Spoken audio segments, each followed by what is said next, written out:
Good afternoon to all of you. So after 700 years of Dante's death, which means 60 years after Jung's death, we can glimpse a subtle and solid thread linking to acute explorers of the human depths after so much time. They are related by a certain analogy of personal events, a crisis, a midway crisis, and profound changes that marked their life. So the touching visionary experiences that they both had at the same time they were experiencing that crisis, the capacity they had to grasp the creative matter in the crisis for the construction of their greatest masterpiece, that is life, which is the Divine Comedy in the case of Dante, and the whole architecture of the analytic psychology in the Jung's case. They have in common the following thing: the capacity of symbolic vision, the capacity to manifest, to grasp in reality something more intense and something that is hidden inside this reality, the capacity to grasp the particular essence in this universal universe. Dante writes the Divine Comedy, which is something that never ends, a masterpiece that never ends.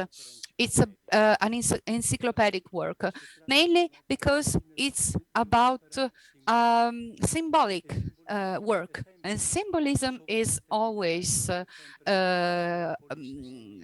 polysemic, is always multi-layered.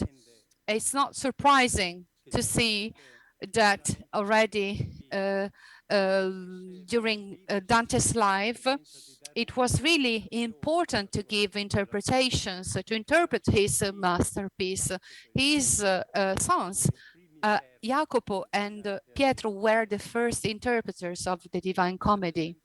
700 years of incursions to understand what was hiding below the different layers of Dante's masterpiece. This is what the various interpreters of the Divine Comedy have in common, at least in 3 continents. And as from that incursion, we had mythological evocation, anticipations, astronomical anticipation, philosophical positions, with many, many vibrating aspects and political messages. Other things emerged, the most striking interpretations, which identified messages in the Divine Comedy that were quite unusual, or transmutational characters of the work itself, anticipation of the future, masonry, or the structure itself of ecumenic exoterism. The reading, the analytic reading, the interpretation, the analytic interpretation of the Divine Comedy is just the last one in order of time. It does not have the ambition to be the first in terms of importance. It presents itself just with one characteristic, the characteristic that it researches the archetype importance in the interpretation, what Jung used to call archetypes. So now Jung thinks that during the evolution, the long evolution, during the mankind history, life confronted many, many people, and us as well, with the same experience, like the birth or the death, or put us in front of experiences that submit nature to our well-being. Or another case, for example, surrendering to the big power of nature, or put us in front of very important evolutionary passages, for example, the extension of awareness, nucleus of consciousness.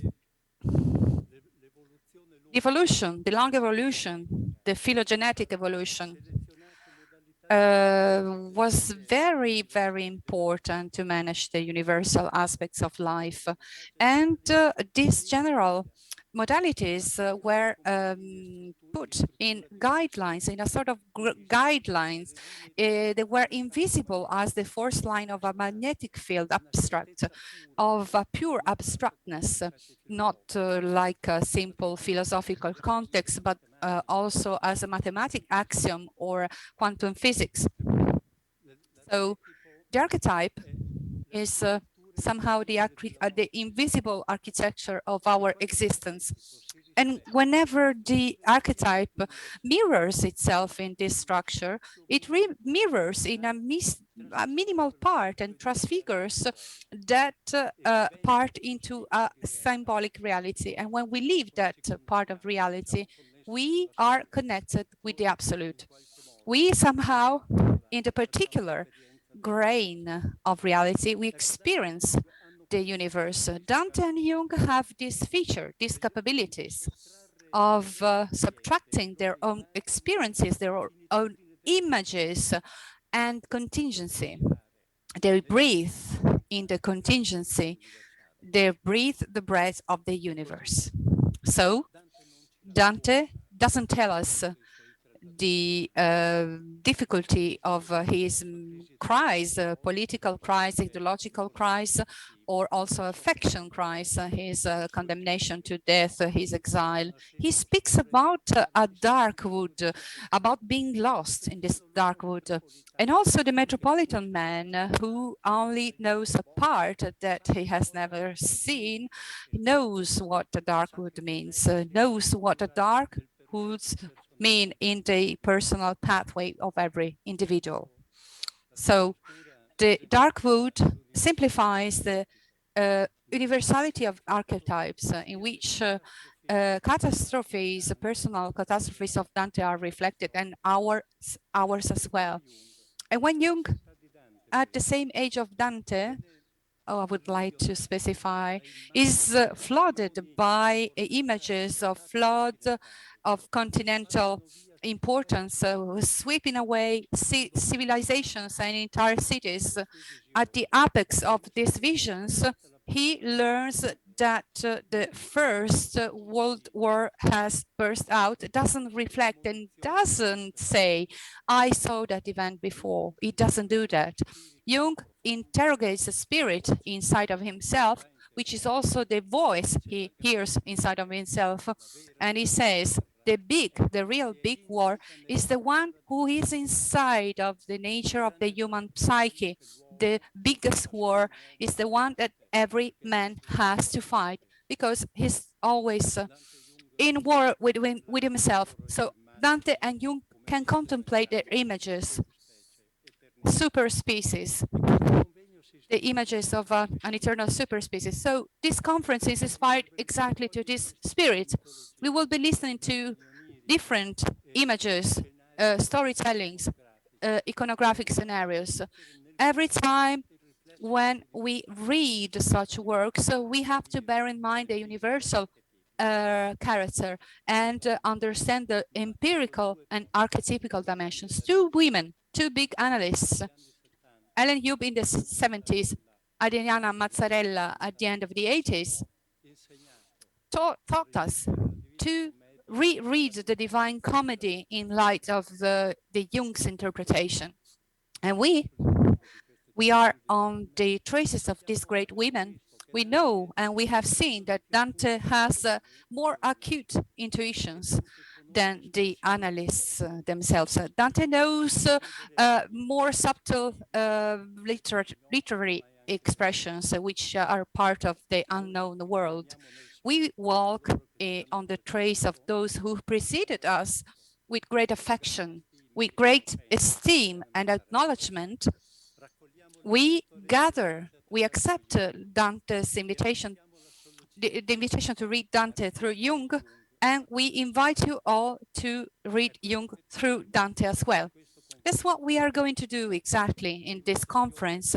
The first session will be now held by Patrizia Ravagli, who will be chairwoman of this first panel of the conference. She is the president of the institution of the Classense Library here in Ravenna, which is now hosting this conference. She worked as a manager at the school here in Ravenna and for other institutions as well. She also participated in committees for the assessment of merit and culture, and she also worked for the regional government of Emilia-Romagna. Patrizia Ravagli. So I wish you all